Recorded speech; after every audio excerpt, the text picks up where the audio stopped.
Women Graduates USA was founded 20 years ago primarily by AAUW members in order to maintain the ties to then called International Federation of University Women and now known as Graduate Women International. So today, instead of just our WGUSA members, we welcome AAUW members as well as our cross-border sisters from Canada and Mexico, who we work with in a body we call CAMUs.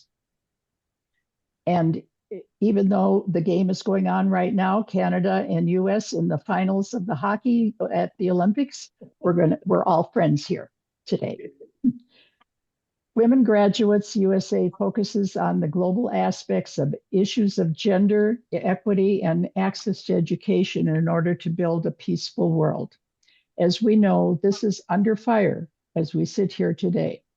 The underlying concepts we rely upon are those found in CEDA, the International Treaty for Women's Equality, the ERA, the UN Women, Peace and Security Resolution 1325, which urges all parties in conflict to incorporate gender perspective into strategies for peace, and the Sustainable Development Goal 16, which promotes nonviolence for peace, justice, and inclusive societies. Thus, it was imperative that WGUSA support the work of the U.S. Agency for International Development, USAID, the branch of government that is responsible for advancing a peaceful and just world by administering foreign economic growth, global health, and education. And although the amount spent by USAID of the federal government in 2024 was 0.03% of a budget, while at the same time the US spent 4% on what we may consider meager for the education department, it went a long way in saving lives while enhancing US diplomacy across the world. One of the first actions the second Trump administration took a year ago was to dismantle USAID, cutting funds and eliminating 80% of the programs. So tonight, I've asked someone who can share with us what has happened during that past year to people around the world as a result of this US action. Anna Zoras is currently the Director of Advancement for Nonviolent Peaceforce, an NGO with whom WGUSA partnered in our early days at CSW parallel events. Some of you may remember the women who came from South Sudan who did protection work of the civilians. One of Anna's previous positions was with the Center for Victims of Torture, where she was also a member of the Diversity, Equity, and Inclusion Working Group. I wonder if that group is still going in the group. Her work on the ground includes peace-building roles in the Philippines and as a caseworker for victims and survivors of sex trafficking in Minnesota. Anna holds a master's in research and practice on women's inclusion in peace and development and interreligious peace building. Anna, the screen is yours. Great. Thank you so much, Kathleen. Thank you, Susan. And thank you to all of you for being here. I'm so grateful to you all. As I was preparing for this presentation, I was thinking it brought me back to more or less a year ago when I was sitting in my car in a church parking lot just sobbing. I had just left a roundtable and press conference with my representative, Ilhan Omar, where for over 2 hours, former USAID staff, contractors, and employees at organizations like mine shared stories of what this dismantling of USAID meant. People talked about how they no longer had a job or their organization's budget was cut, but every person who went around that room talked about what was most important was the individual people in countries around the world who were no longer receiving the care or support that they needed and what that meant. It was absolutely heartbreaking. And a year later, a lot has happened. So I'm grateful to you all for caring about this, for showing up to hear about what that has meant a year later. That is hope in and of itself that we're still all here showing up about this. So I'm going to start by telling you about the organization I work for, Nonviolent Peaceforce, and then a little bit about the dismantling of USAID. We'll recap.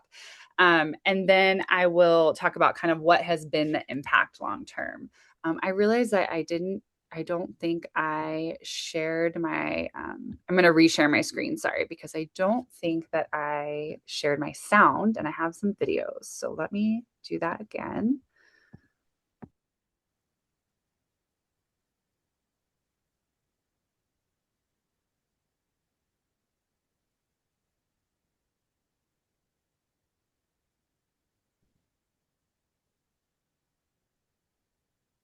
Right now, 2 billion people are living in conflict-affected areas around the world.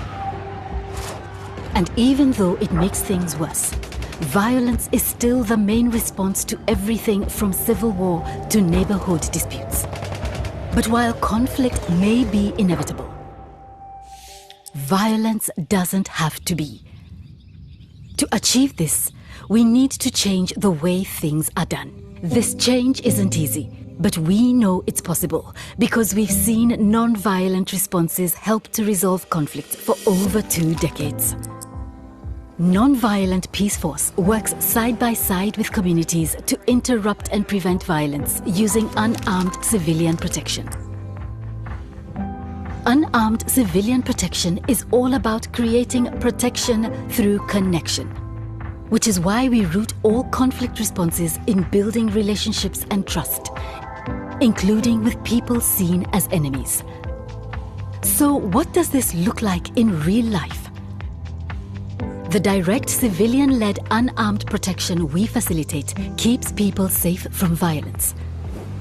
In Ukraine, by living and working alongside people in war-affected communities, our direct protection means civilians have safer access to evacuation routes and humanitarian services. Our peace-building training and ongoing support enhances the ability of communities to protect themselves, de-escalate situations, build peace, and prevent further outbreaks of violence. In South Sudan, we support women protection teams who advocate for an end to violence against women in their villages. While volunteers trained in the US accompany elders at risk of hate crimes to the grocery store. Many communities are working on their own peace processes, and it's always an honor to collaborate with them. By strengthening their skills in advocacy and peace building, listening and reconciliation, we're helping a group of women in the Philippines transition their role and reputation as an armed group to becoming women peace facilitators for their community. Together, we are slowly breaking a cycle of violence that has existed for generations.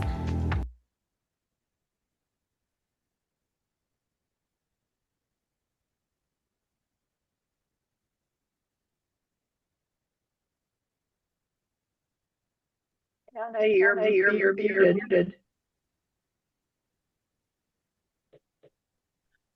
You're muted.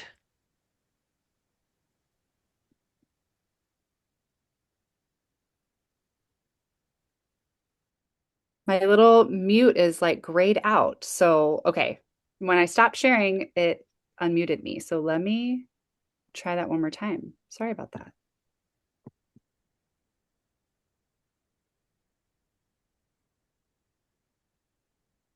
Okay. I wonder if it had something to do with my video, me sharing my computer audio. So hopefully once we get to the next video, you'll be able to hear it. I might have to reshare again. Okay. So, you're back to seeing you're back to seeing my screen. Okay. So what we do is called unarmed civilian protection. You heard that in the video. And this is a way of working side by side with local communities to build peace and keep people safe. So this has all different ways that it can use. This is our UCP tree is what we like to call it. And there's lots of different ways to do unarmed civilian protection. There's lots of different methods. One way that we do unarmed civilian protection that you might do every single day is protective accompaniment, for example. So when you walk someone home at night because it's late and it's safer to be in two, that's unarmed civilian protection. I live in Minneapolis. I'm driving kids to school every day because their families can't leave their house. That's unarmed civilian protection. So there's lots of different ways it can happen. And as I go through the presentation, I'll give you more of a window into that. And the video spoke to it a little bit too. But the next thing I want to share with you, and I really hope it works, is a story of Hunter. So Hunter was someone who worked with us in South Sudan. And South Sudan was a USAID funded program for a long time for Nonviolent Peaceforce. And I think as we talk about all the big numbers and the statistics and policies, I think it's really important to bring in the voices of people who are from the communities directly impacted by these choices. So before we dig into that, I did want to share a little bit of a video about Hunter and the work that he's done with Nonviolent Peaceforce, and then I'll dive into all the USAID stuff. So I'm hoping that you'll be able to hear the sound on this. So please shout if you don't, okay?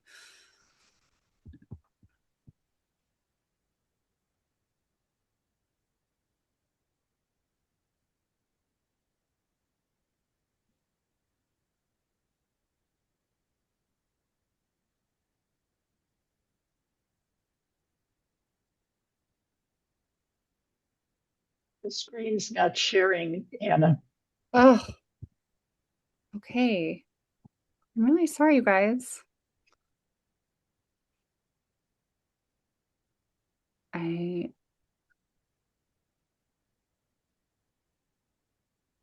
Let's see. Does that work? Yes. Okay. All right. It didn't like me sharing my whole window, apparently. Just I had to choose the specific tab. All right. We're going to try one more time. I'm really sorry, guys. Life during the war. I remember asking my dad when I was 11 years old. I asked him, is this how we're going to live for the rest of our life? And he did not answer me because he don't know and he can't tell. Because he was not going to say, no, we're not going to be like this in the rest of our life, because there was bombing every day. There's ground attack all the time. And he had been through this almost his entire life. So he cannot tell me that this is not how we're gonna be. But then when I grow up, I take this decision of no, we can't continue doing this. We have to do something else. Because it's too much. It has been going on forever. I worked for Nonviolent Peaceforce about 3.5 years, between 2011 to 2014, in South Sudan. I worked in different states. I worked in different projects, different conflict situations. You have to reach to people who are directly involved in this conflict. You have to reach to the most affected people, because if you don't reach them, for example, if you say, okay, I will go to the government, and government from this side and government from that side to solve this conflict will not be solved. Because these people on the grassroots level, they're the most who were directly affected. They were the one whose relatives were killed. So they will still go and kill people from that side. But we reach to both the government level and the grassroots. So we talk to them. We give them the tools to solve their own conflict. And the tools would be going and talking to these people. It is scary. It is hard. You cannot do it because if you cross there, they will kill you. Well, the people from that other side, we also know them. We also go and talk to them. And then if people are too scared, we can accompany them. We can go with them as a protection to the other side. Because we're there, present, we're there, and those people knew us, then they will be like, okay, this is something that maybe we should do. Okay, nobody should bring guns or nobody should do anything because these are Nonviolent Peaceforce people that are coming here. Then they will eventually end up talking to one another. All right, so that's a little bit about Hunter's story. I'm going to go back to this tree because I think you all didn't see it. So this is what we talk about as our unarmed civilian protection tree. So Hunter, for example, some of the work we did that was funded by USAID was to go between these different communities. We call it shuttle diplomacy or dialogue, go between these different communities who for generations, often the division is between farmers and nomads, and they're often on each other's land or on the farmer's land or getting the farming is messing with cattle, and there's these back and forth conflicts that happen, and eventually someone is killed, and then there's these revenge killings that go on, and it's generations of this. And so Hunter would go between the different communities. He had relationships with both, and he would help the communities build enough trust to be able to work together and make agreements on how they were going to live peacefully next to each other. So this was an example of work funded by USAID. All right, so let you all know well what USAID was. As Kathleen talked about, it funded over 40% of the world's humanitarian work. It was, depending on the budget year, between 0.3 and 0.7% of the total US budget. It was estimated that USAID programming saved over 92 million lives in the last 2 decades. And they did this through lots of different efforts: distributing vaccines, building healthcare systems, addressing malnutrition, providing healing services in terms of therapy to people who are victims of trauma, support education systems, reduce maternal and child health. And it was a US tool of soft power and influence. And so I want us also to I just want to make a note that that is a positive thing. And also there were not positive things to it, or the agency wasn't fully altruistic, right? And I think the people who worked within USAID, the people I know who worked within USAID, would be some of the first people to say they wish that, that there were other ways the agency could have operated in terms of efficiency or localization, making sure that the programs being done were what was actually specifically tailored to local communities. Sometimes decisions were made within USAID, big policy decisions that were really in service of the US and not necessarily in service of local communities. That doesn't mean that it wasn't an important agency that saved 92 million lives in the last 2 decades. So I just want us to kind of hold a little bit of that complexity, because it is important to the conversation. Because you might remember that the phrase the administration used as to why they were doing this was to address waste, fraud, and abuse. And so it doesn't necessarily serve us to say there was none of that. But one of those people who sat around the round table with me when Representative Omar brought us all together to try to raise awareness about what was happening, his sole job was to audit processes and make sure USAID projects were efficient and didn't have waste, fraud, and abuse. So there's just layers to the reality of what the agency was before it was dismantled. And then one thing I want to note, because this is relevant for where we are a year later, is that before this dismantling happened, the global scene of humanitarian aid, or what you would call overseas development aid, was bleak. So in 2024, the year before USAID was dismantled, the UN reported that for the second consecutive year, it met less than half of its humanitarian goal of nearly $50 billion. So if someone's who's getting a phone call, if you go on mute, awesome. 2024, there still wasn't enough humanitarian aid in the world. And there were significant global funding cuts to really particular countries. I think we can manage with everything. I'm in the middle of my... Sorry, somebody, I can still hear. If you're on the phone, I can hear you if you want to go on mute. Thank you. So there were significant global funding cuts to countries like South Sudan, Yemen, Myanmar. And there, again, are political reasons for this. Countries weren't as important anymore as, say, Ukraine. Ukraine has a fair amount of humanitarian aid. There are also countries on this list that they didn't necessarily, other donor countries like in Europe and the US and some in Asia and some in the Middle East, think that it wasn't worth really giving money anymore because it's a lost cause. So at Nonviolent Peaceforce, our funding for South Sudan from USAID was actually ended in 2024, the year before the dismantling happened. We found ourselves in this weird position to be grateful that we had a year runway for our funding to end when USAID was dismantled. And it was ended because the policy of USAID was that they were going to focus on sanitation and food only in South Sudan anymore, that anything else was extra, like protection work. So again, just setting the scene for what was happening before the dismantling. So you know what happened. President Trump came to office on January 20th, and foreign aid was frozen. It was one of his first executive orders. A few days later, there was a stop work order which meant that if you had a project from USAID, not only were you not getting any money for it at the moment, but also you couldn't do any work on that project anymore. A few days later, USAID senior staff were placed on leave. There was a waiver program that was announced, but it was pretty opaque. No one really knew how to get a waiver, what counted as life-saving services in order to get a waiver. PEPFAR, which is the HIV/AIDS programming, was the first program to receive a waiver, and then some disease-related programs around TB and malaria were also given waivers. But for the most part, no one got one. On February 3rd, the office was closed, and by the 7th, nearly all USAID staff were placed on leave. And I want to share that I think my screen is not going to work again. Okay, here we go.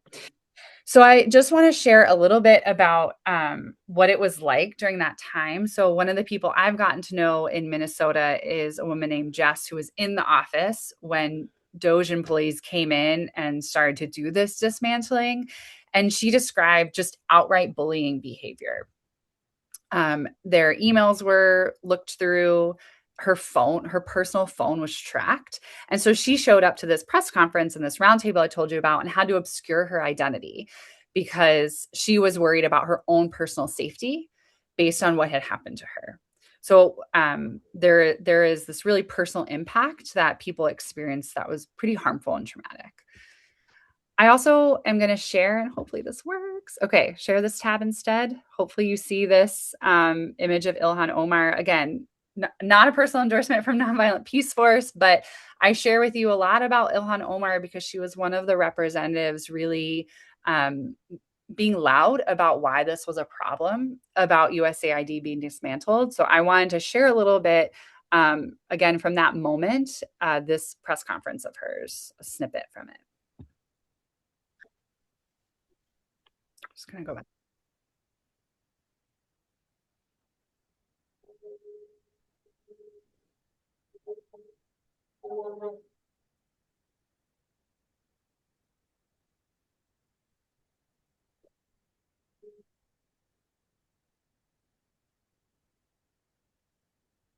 There is no audio?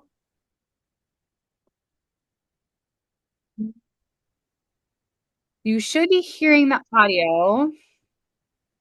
That's what I was trying to do before, and that's why I got put on mute. So let me just reshare with audio, and then I will reshare again, and hopefully it will work. Yeah, we're showing the captions, so if you could read fast enough. Yeah, she's talking kind of fast. For 4 years as a child surviving civil war. It is the essential programs that USAID provided that kept my family and I fed and safe. It is the resources that so many people around the world rely on. And it is our soft power. Oftentimes, people interact with our country through the military. That does not create love for us, and it certainly does not keep us safe. When the world interacts with Americans through programs that provide essential need, they get to see the heart and compassion of the American people. What Trump and Elon and all of their cronies are trying to do is take away the constitutional power of Congress. We get to decide. We have the power of the purse. We get to decide where money is allocated, and it's the executive's power to make sure that that money gets to where it needs to get. All right. So, okay, you can still hear me. Good. Let me reshare my screen though. So I shared that video especially because of something that Representative Omar said at the end, where she said that it's the constitutional power of Congress to allocate money. So I just want to, can you all see my screen again? No, it's not sharing. Okay.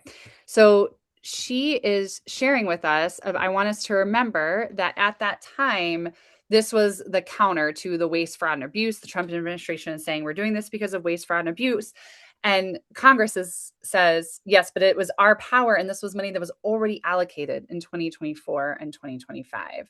And so then there were multiple court cases that came to be and judicial challenges, which I'm not going to go into because that would be in the weeds and I'm not a judicial expert, but some of those are still going on today. Okay, so now that I'm done talking, I'm going to try to share this screen with you again. All right, here we go. So just real quick to finish up that timeline, by mid-February, these reviews happened. So the stop work order was in place until these reviews happened. And so those began mid-February. They were reviewing all USAID programs. Other agencies were shuttered at this time: U.S. Institute of Peace, U.S. African Development Foundation, and the Inter-American Foundation.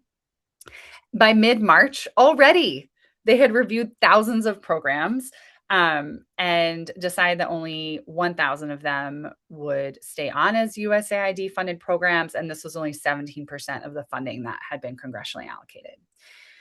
So then by spring and summer, USAID was folded into the State Department. You might remember that over the summer, there was a rescission passed. So what this meant was that the Trump administration asked Congress to say, I know we allocated that money before, but we take it back. We don't want to allocate that money anymore. We're not going to do that spending retroactively. So that cut funding for USAID, other foreign assistance and health programs, and it also cut funding for the Corporation for Public Broadcasting.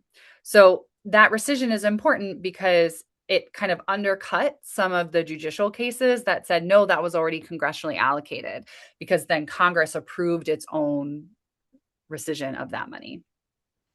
And then by the summer, all staff on leave were officially fired. There were only about 300 staff from USAID that stayed on into the State Department from staff of about 10,000. So that's to remind us where we've been. Now let's get into, in the past year, what has been the impact. So the immediate impact, you might remember, was a lot of fear and confusion. So I talked about Jess, who was really scared about her personal safety because of being tracked and what she had experienced in the offices. There was a lot of confusion about whether agencies should even speak out, whether former employees should speak out, because immediately people didn't know, is this going to end? Was everything going to go back to normal? So a lot of organizations like mine were trying to figure out whether we say something or not. So Nonviolent Peaceforce, we only had one small USAID contract left that was funding programming in Myanmar. And we knew that we could float that program with unrestricted dollars from our supporters. And so we came out and made statements because it was important to do so for other folks who felt like they couldn't. The Center for Victims of Torture, where I used to work, some of their staff wanted to join a lawsuit and other staff didn't because they were worried about the risk to the organization. What if we do get our programs back from USAID? What if we get our contracts started again?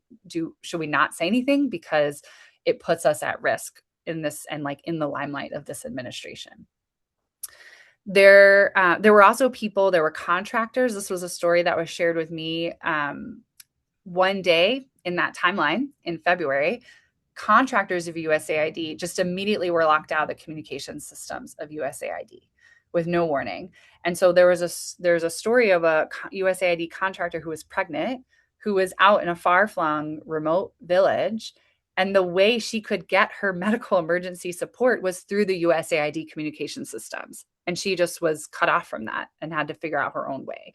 So these were real life impacts for people. Obviously, there was significant funding loss. I put a graphic here of CVT's annual budget. They lost 75% of their programming. So they went to a budget that they hadn't had, a size that they hadn't had since the 2010s overnight. And then because of that, programs are eliminated. So again, here are some real life impacts of what that meant. So our team in Myanmar, they had been planning to evacuate 3,000 people from a village that was experiencing airstrikes. But because we had to scale really far back and we could float the program with unrestricted dollars, but we still had to scale it back, they had to decide, out of these 3,000 people we're going to get to safety, we can only choose 300 of them. And then at Center for Victims of Torture, they had to close down their programming in Ethiopia. And so they're providing therapy to the people who had been tortured. And they just had to stop that mid-treatment. And one of their survivors said to them, "Your healing words were so impactful and fruitful, but from the moment that you abruptly stop supporting us, the future is darkening and glooming." So then there's the medium-term impact. So as we get farther into the year and more up until now, we experience a lot of trust with local communities globally. So the work that many of these projects did takes long-term relationship building in these communities to hand out vaccines, to be able to mediate peaceful end to conflict, to get someone to tell you their torture story. This trust is gone. It wasn't Doge employees that went to these communities and said these programs were stopped. It was the people providing services who had to break that trust. It also emboldened violent groups and governments. So in our program in Myanmar, we experienced that the military government started to escalate attacks on civilians around the same time that this was all happening, with USAID being dismantled and the months after. And there's many factors to play as to why, but we know one of these is the cuts to the USAID are global signs that the United States, who has held so much global power, does not have the same kind of respect or any respect for humanitarian law and human rights. And so violent groups and governments feel emboldened in that environment to do more harm.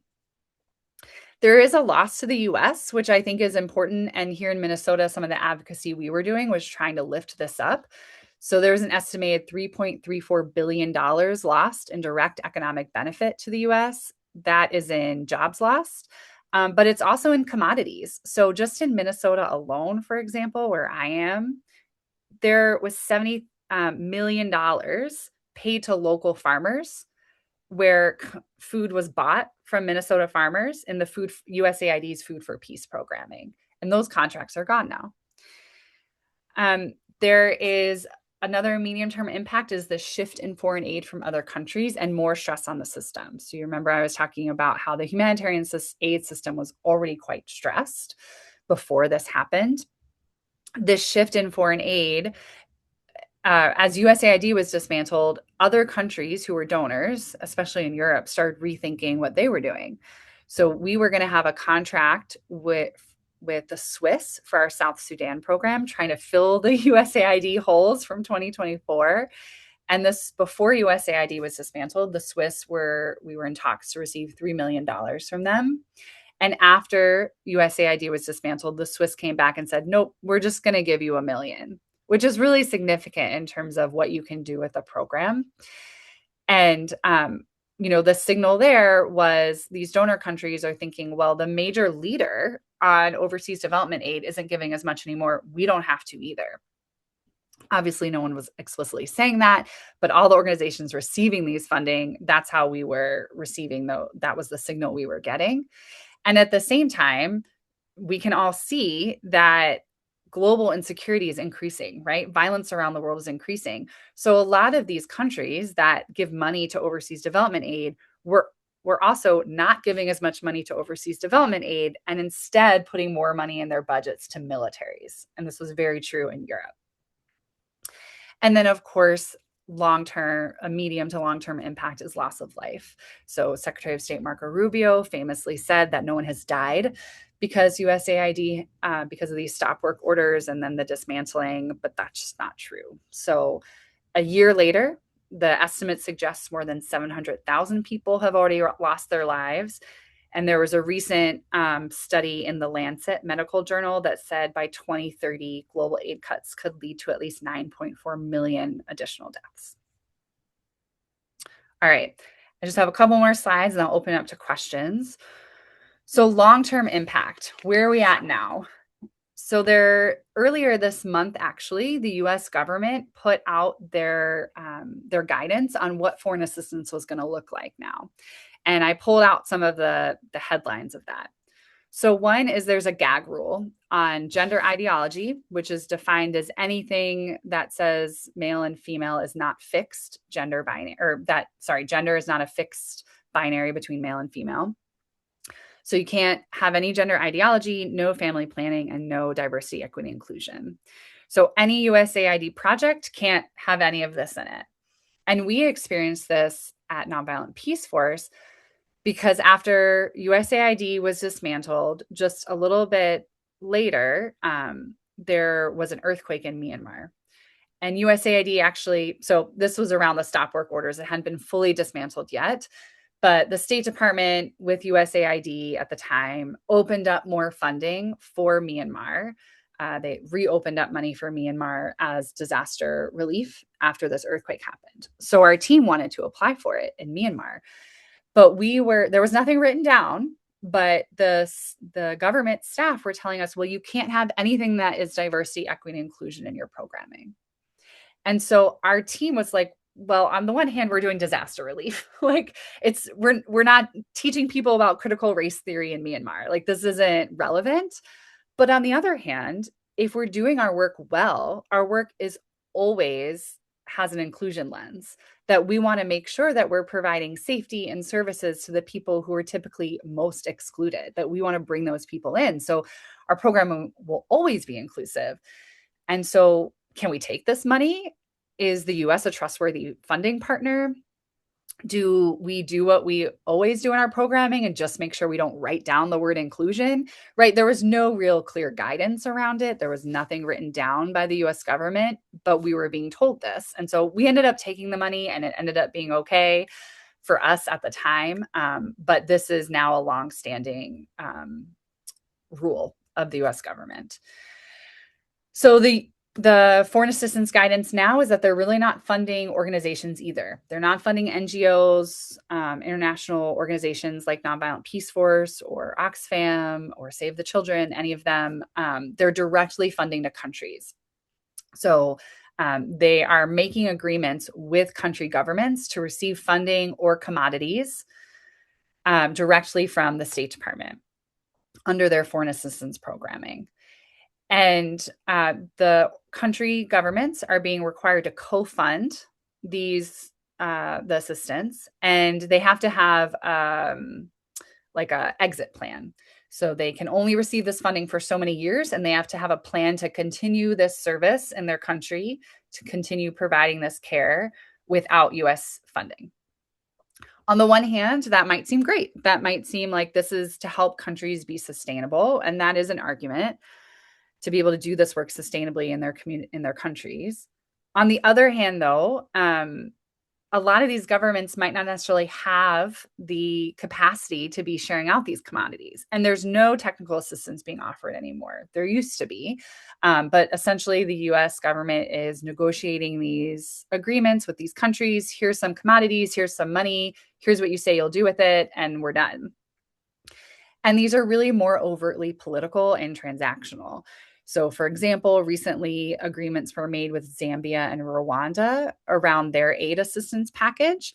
But those aid assistance package discussions were done in tandem with US discussions with their governments to access mineral rights in these countries. So they're saying you can have this aid, but we're going to make sure that you give the US these mineral rights, which again, you may think is a good thing because you're supporting mineral businesses in Zambia and Rwanda. You're supporting businesses that use those minerals in the United States from a business lens. That could arguably be a good thing. But organizations like mine are looking at this feeling like it's extremely extractive and is really just about aligning governments with the Trump administration's policies, much more overtly so than it ever was. There's a broader dismantling of institutions. So the US has always been behind on payments to the UN, but they have cut their voluntary payments to the UN, and they have just outright refused to make their mandatory payments. So at the beginning of this year, the Secretary General said that the UN was at risk of financial collapse. Also, of course, the UN gives out lots of humanitarian aid. And then organizations like mine in this scenario are thinking, what do we do now? How do we survive? Overseas development aid was always a problematic system. It was rooted in colonization. It was often detached from local communities. but it still allowed a lot of good to happen and a lot of NGOs to do good through that complicated aid.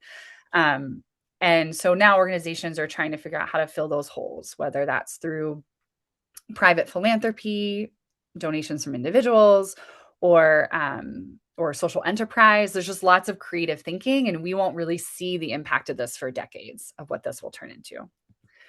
So I just want to leave you with one quick comment before I open it up to questions about USAID being the canary in the coal mine. So Stephen Miller was interviewed on CNN right when this freeze happened, and he said, there's 2 billion employees in the federal government. Overwhelmingly, the career federal service in this country is far left wing. I'll give you a great example. We looked at USAID. 98% of the workforce either donated to Kamala Harris or another left-wing candidate. So he then went on to argue that if the Trump administration is going to implement their policies, they need federal bureaucrats, everyday employees to align with Trump administration policy. That is authoritarianism. So that we are supposed to live in a democracy where people can work for the government and have lots of different viewpoints, right? So one of the people at this roundtable I keep mentioning said USAID was the canary in the coal mine. It was the very first sign of the authoritarian steps this administration was going to take. And so, today, Nonviolent Peaceforce, we do continue our work in 9 countries around the world, significantly scaled back, but it continues. And we also have work in the United States. So in this authoritarian space we're living in, we are doing work like protecting immigrants, making sure civic actions and protests stay safe, making sure communities that are at risk, whether they are immigrant communities or LGBTQ communities with different marginalized racial identities. This work is more important than ever because in this authoritarian space that we're in, one of the most important tools we have is to keep people as safe as possible as they resist and to protect the most vulnerable people from the harm that is coming for them. So I'll leave it there, but I'd love to open it up for questions. I have not seen any in the chat. Okay. I'll start with something here, Anna. And even though it's difficult for most of us to believe that we can have an impact on changing policy, there must be some kinds of strategies. All 3 of these organizations that are here today are NGOs, but we, for the most part, are volunteers. We don't raise money for other groups. So we can't try to fill the gap, as you're mentioning some other groups are doing. Any ideas about what the people that are listening here could take and use to create some hope? Yeah, no, thank you. I appreciate that. And I'm seeing in the chat that Linda put in that they've been organizing donations directly to an NGO in Ukraine, which is great. That's such a cool example. I do think, as maybe it sounds a little cliche and Pollyanna, but I do think we still need to keep advocating to our government, right? Even if we're seeing authoritarianism increase, we still have access to our government and we should be leveraging that as much as possible. I will say too that, I'm in Minneapolis, and what I have seen here in our community is really hyper local organizing to keep communities safe.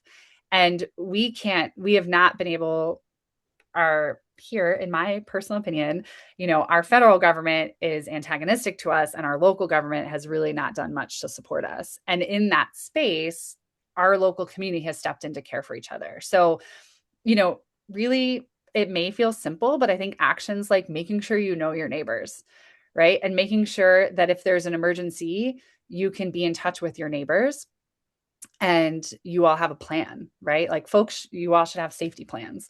And that network of community at hyper local levels is what makes it possible to continue to resist against some of these movements. And the stronger each hyper local network is, and if they're connected to each other, it makes this broader ripple effect of resistance to these changes that are happening. So, USAID is dismantled. I don't think it's ever coming back in the way that it ever was. And people were saying that, a few weeks into this happening in February a year ago. But we can continue to show up in our local communities. And, if we do have local communities that we're connected to globally too, finding ways to directly support them. Anna, could I say something about Hi, so I'm from Canada, and I'm a member of the National Council of Women of Canada and a few other organizations. And Jean Sarson and we have our own campaign, Persons Against Non-State Torture, and we met a Ukraine NGO long time ago in the work that we were doing, so we trusted her. And we wanted to send them money because we knew that they weren't getting enough money, and they're getting less and less now because of the UN and the US process. So we started we didn't know that's what it was called, but it's no strings donations. So we told them, we're just going to send you money. You don't have to tell us what you're doing with it, because they were filling out so many forms on the money, they weren't able to get to the work. But what I want to tell people is the no strings process is absolutely fantastic, because the ripple effect is much more dramatic than I ever expected. Like they said that the money that they used, they got together with other women they wouldn't even agree with in normal times, during war times. Like one woman was involved in promoting sex work and prostitution. Another one was an abolitionist. So what they did is they just gave them, it didn't matter who you were, as long as you said you were a feminist, they gave them money from us, from Canada. And now the woman who was pro-sex work has become an abolitionist and is actually helping women escape from prostitution in the Ukraine, just because of the caring of women, knowing that people care about them.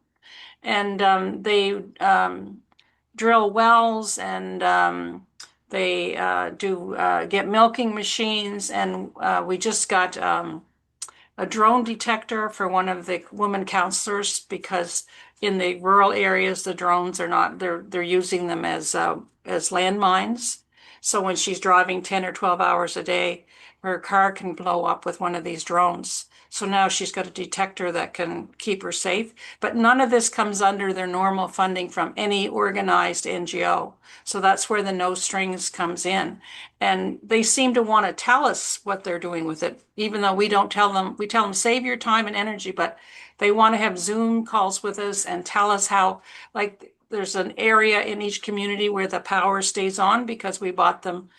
They bought them, the batteries. And so other people in the community that normally are cold, they come and stay in the same areas where we're heating with the money that we gave them. And we've raised a lot of money, like $150,000, just a few of us across Canada, with all these different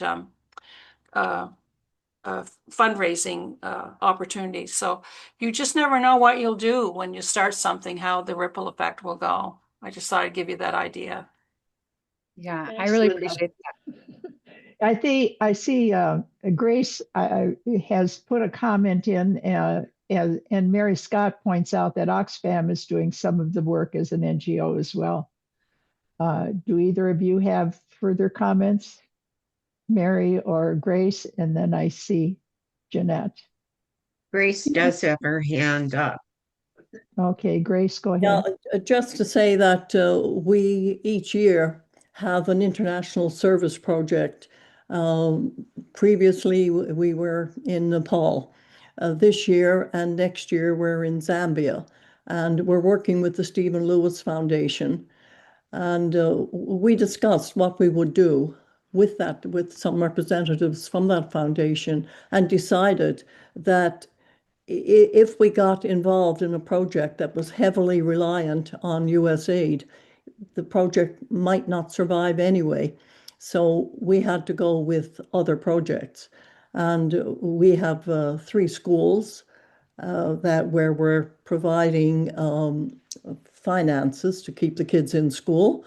And we also provide remote learning labs on human sexuality and reproduction, in addition to the regular school curriculum.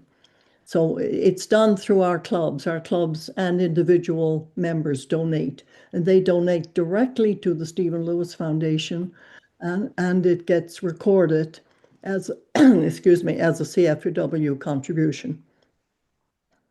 Great. And I have to go now because I have to chair another meeting. Thank you. Thanks, Grace, thank you for joining us. I think I saw Hallie on here too. I don't know, Hallie, you're involved with supporting women in Afghanistan. I don't know if you want to make any comment about that. Well, thank you very much. Yes, we are doing that. We have helped over 100 women. We are working with 50 now. We are partnering with another organization, Right to Learn Afghanistan, and we get from them equipment, and then we connect with women and most of whom were at Dr. Samar's University in Kabul when it was closed, and they are doing online learning. Our big objective is to get them to their English to a standard that they can then apply to online learning for university in many cases to finish their university degrees.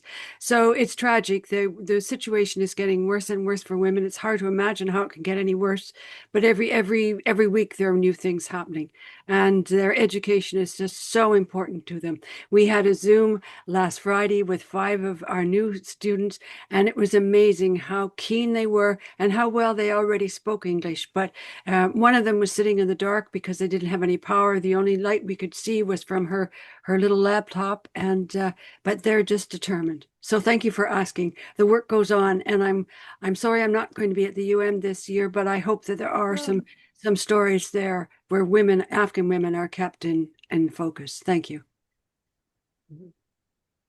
Okay, I see Mary Scott does have her hand up. Yeah, Kathleen, it's great to connect with GWI, and I do want to make the point how I personally am very appreciative of this opportunity to hear firsthand. You know, we read the paper or hear on CNN and get some information for sure, but the details, Anna, that you have shared, it would be wonderful if you were able to come to the CSW and even do a presentation to others, because I think it is good to know that there are organizations in the United States that have got these concerns and are trying to do something about it. I guess what I sense, and yes, the work that organizations are doing and every bit counts, but it's the huge impact. It's the size of the impact that you were sharing that is just kind of overwhelming. And I know there are major UN agencies that are no longer able to do the work like UNAIDS and others that are no longer able to do the work that they do.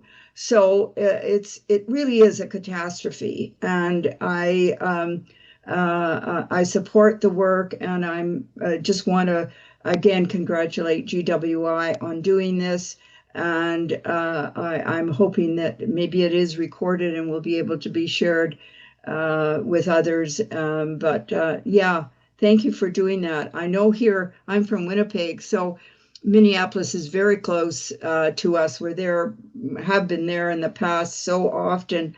Our kids have run in their marathon, and it's just like an extension. And we just cannot believe what we're seeing. It's just they're all knitting these red toques, sort of anti-autocracy or whatever. There's a whole history to them that they're sharing the information, I think, is important with our members and neighbors. And I liked your point about building community, keeping safe and keeping those in our community safe. Very wise words, Anna. Thank you for the program. If I could just interject, this is Susan. This webinar is being recorded and will be available probably within the next week or so. And you will all receive this. So you can certainly share with your friends and your other organizations that you're involved with. I should also mention that Women Graduates USA will be holding several sessions at CSW, and you will all receive a listing of what we will be supporting. And so I just want to mention that this is available to everyone, the recording. So, Lynn, you have your hand up. Yes, I wanted to say that we're having discussions in Canada about really organizing women's voices globally, bringing women's organizations together to be speaking together about a way forward that is peaceful and engaging. And I'm attending CSW 70 this year, and I'm already setting up some meetings with individuals from various international organizations that will be there. And I'm starting to really wonder about the safety of even being in the UN with the kinds of attitudes that are being promoted, and whether this CSW 70 is going to be a safe space to be. Does anyone have any comment on that?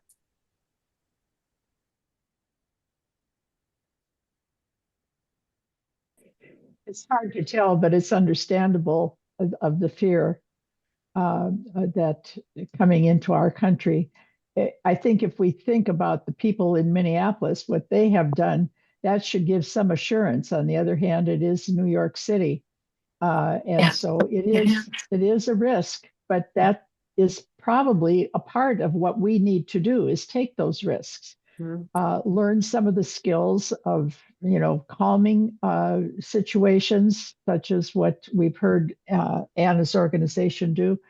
And there's a lot of organizations now that teach these skills, and they're common sense to a great degree, but it takes a little bit of personal risk to reach out. I agree, Kathleen. I am also live in Minneapolis, and I go to not only the sites, but I've participated in every single march we've had since the beginning of right after Christmas. And it does take a lot of guts, and it takes some effort, and it takes a commitment, but that's what we're about. We're here to fight. We're here to lift up others. And but we definitely do need to be safe. But I think it takes some guts. And I really appreciate everybody on this call, because there are folks are falling away, and we need to stand up more than ever right now. So thank you what you're doing. It matters. We're hearing you. We're supporting everyone. And this is not just propaganda that's happening in Minneapolis, St. Paul. We've had some folks go away, but I still have to accompany my 70-year-old neighbor to the grocery stores, because ICE does park in the lots of immigrant stores. So thank you for holding us up, and it's 100% community. It's all of us together, standing together as, sisters and brothers, moving forward for social justice. And that's what this is. I'm going to New York this year from Canada, and I'm determined to not let Trump, because it's not the Americans, it's Trump and his gang, stop my work. I mean, I haven't done this work for 33 years to have a thug stop it. So that's the way I feel about it. Good for you. I think that, I guess Jeanette has one more comment here. Her hand is up. Yes. And so is Jesse. Thank you for the wonderful presentation, Anna. As far as fear, one of our presidents says we have nothing to fear but fear itself. And we're right. We cannot stand paralyzed in the face of this fascism. That's what we're dealing with. And yes, what Terry said, there is risk. It is daunting. It is fear-mongering, but that is the tool that all fascists use. It is one of trying to silence people. And when we silence ourselves, even through our own fear, we give them every inch that they need to dominate all of us. So by our very presence at CSW 70, we're taking a stand that we're not going to stand in fear. On March 12th, as I put in the chat, WGUSA is sponsoring a panel on non-state torture. And I think this is very relevant to what we're discussing today, because if we're talking about peace in this world, we have to begin at the very foundation. And what we're seeing with the violence against children and women across the globe, this is where it all starts. And it becomes a snowball that, impacts all of us, and it empowers these perpetrators. So I'll see all of you at CSW 70. Thanks.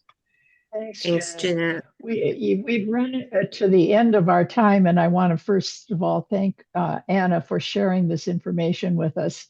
It all connects with all of our concerns about global issues, whether it's talking about personal strength to meet the future with hope, or whether it is trying to prevent the dismantling of the United Nations, because there's an alternative called the U.S. Peace or the UN Peace Board. We all need to have some hope, and I think today giving us some facts has helped us. So thank you so much, Anna. And thank you all so much for having me, and thank you, Kathleen, for all you did to organize this. I really appreciate it. It's lovely to see you all in this space. And Anna, on behalf of Women Graduates USA, we thank you as well. This was wonderful. Thank you so much. All of you, please stay safe, and see most of you hopefully in New York. Bye, everybody. Thank you, everyone. Bye-bye.